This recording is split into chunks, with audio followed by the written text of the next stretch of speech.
Hi, good morning. So for today's video, nandito ulit tayo sa McDonald's.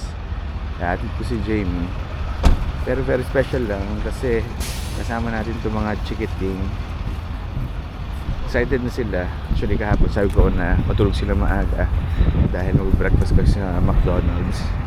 Dahil yun, sabi ko nga doon sa last video ko na meron nga tayong imi-meet na sumusupport sa channel natin. Hindi natin na kaya palampasin to dahil sayang naman dahil galing pa sila all the way from Dubai. Yan, actually nag-message na sila, andito na raw sila, napaaga lang. Pero si Jamie kasi may pasok pa to ng 9 AM.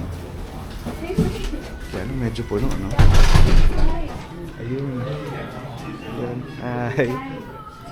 Ayun sila.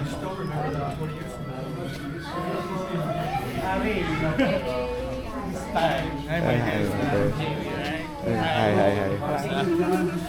Throwing this stuff. Why? Sky. Let's go. I was throwing red stuff. Yan, so uwi na kami. Hey! Ito, mga okay naman yung dalawang bata. That was Masaya naman blood. sila. Pero to si Sky kasi ang kulit kanina. Ayan, nauntog. Para may sugat siya sa ulo. Pero lagyan ko na lang ng betadine sa bahay. Daddy, Yes? I use your phone. Now? Where's Bobby? At work. Hey, are we gonna pick him up? Later. Ayan, so uwi na kami dahil marami pa akong labada. Why? Kasi kanina, kung pauwi kami, pinag-uusapan namin kung ipapa-flu shots na namin to. And then to ito, si Enzo. What? You don't wanna go? Why? It's gonna hurt. Eh? How about this Like a guy? little baby. No then? We could just want to play with our iPads. So dun sa na-meet nga namin kanina, no? So thank you uli dun sa treat sa McDonald's. And syempre, thank you rin dito sa Dubai chocolate. Ako, hindi pa ako nakatikim ng ganito. Pero ito si Sarah, try niya. How is it? Good. Good? What do you call that? A chocolate choo choo. No, it's Dubai. Dubai Chocolate. Dubai chocolate. So matitikman na rin natin. First time ko lang din kasi makakain na ito. Sarap. Ikaw, Sarah. Masarap? I told you just to eat one. Also. Ay, ako. Ayan, pinapatuyo na natin yung nilabhan natin kanina bago tayo umalis ng bahay. And etong dalawa. Ayan, nag-iPad na. Ayan ako, magsisimula na ako dun sa yung mga nilabahan namin nung weekdays. Hindi pa tapos yung last batch ng nilalaban ko. Well, pinapatuyo na lang pala. Pero itong mga bata, kumain na rin. And natupi ko na rin yung mga ibang nilabahan namin. So ngayon, parang almost 3:30 na. So in a while, susunduin ko na rin si Jamie. And kanina rin, nagsukat-sukat na ako ng damit dahil mamaya nga, attend nga ako ng Christmas party namin. Pero yung problema ko nga, yung mga damit na iniisip ko na isusuot ko, hindi na nga kasi sa akin dahil medyo tumaba nga ako. So ngayon, hindi ko alam kung ang susutin ko mamaya, but probably yung normal na lang na sinusuot ko sa opisina kasi yung attire nga namin supposed to be semi-formal nga. So ang plano ko sana is yung mga long sleeves ko before. Pero ayoko namang bumili just for dun sa Christmas party namin dahil hindi nga ako nagsusuot ng long sleeve dun sa trabaho ko ngayon. So bahala na kung anong pwede kong suot mamaya. Saya early dismissal. Bakit? Diba?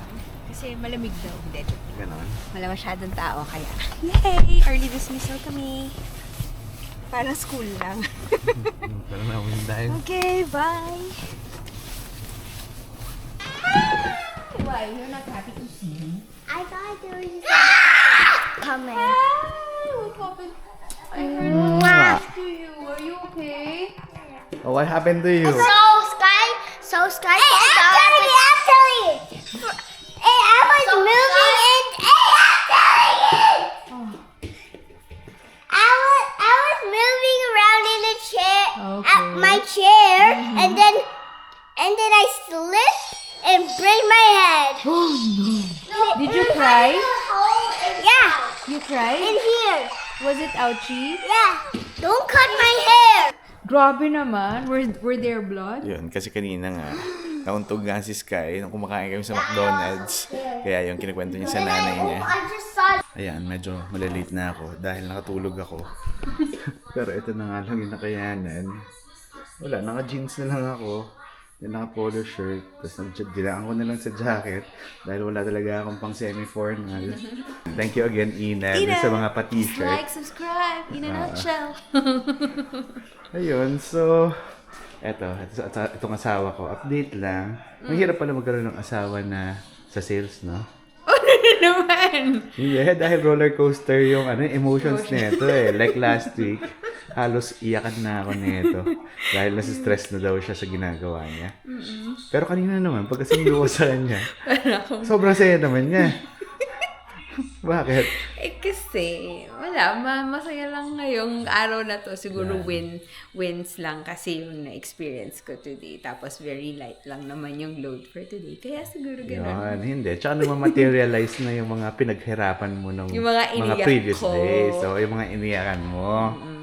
Yeah, ganun talaga pala. Ang life, no? Kasi naman parang hindi ka na nasanay. Sa Pilipinas, yun na yung trabaho mo, di ba? Nag-sales ka. So, ganun din naman eh. Parang roller coaster din. Ang difference lang, before sa Pilipinas, kapag wala kang benta, tayo?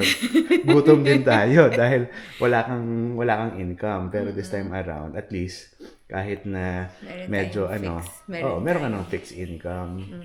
Tsaka supportive naman yung mga mga managers ko, and they're very yun nga, supportive in a sense na sinasabihan, in-encourage nila ako to just push forward. I'm doing everything right naman. So yun, mangyayari din daw yung I have to give myself time to learn the things that I have to learn. So there's a lot. So, hindi ka naiiyak.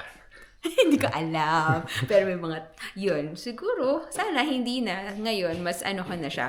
Take it one day at a time. Parang ganun. Learn things, slowly but surely. Yan. Sabi ko na sabi. Kaya nga. Okay na ba itong suot ko? Oh. Ha? Okay na yan. Tapos after mo kumain, umuwi ka na.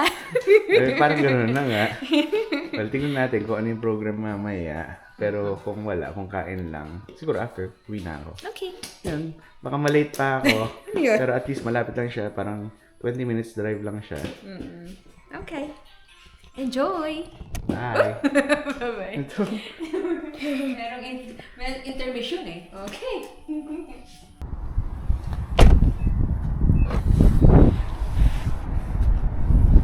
So, nakapunta na pala tayo dito sa plaza na to.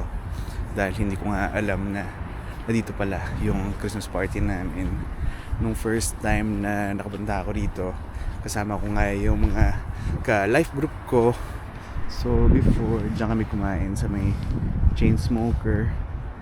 Pero ngayon, hindi kami kakain sa may Fiamma.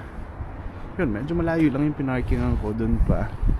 Kasi, hindi ko alam, ang daming tao ngayon dito. Pero yun lang, sobrang lamig. Kaya kailangan natin magmadali. Yan, so hindi ko alam kung kita sa camera. Yan, dyan kami. Dun sa may chain smoker. Tapos yung Fiamma dun lang.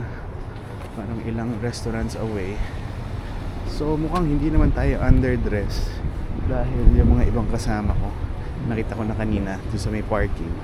Kaya mukhang kung ano yung pang trabaho nila, yun lang din yung suot nila. So dito tayo sa Fiamma. So again, sabi nila Italian restaurant ulit. Yan, medyo fancy dito sa loob.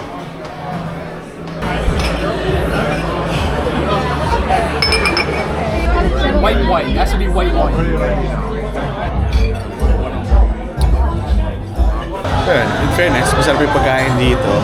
Pero siguro ganun nga yung Christmas party rito. Ayan, kakain lang. Nagiinuman lang sila doon. So, siguro mamaya uwi na.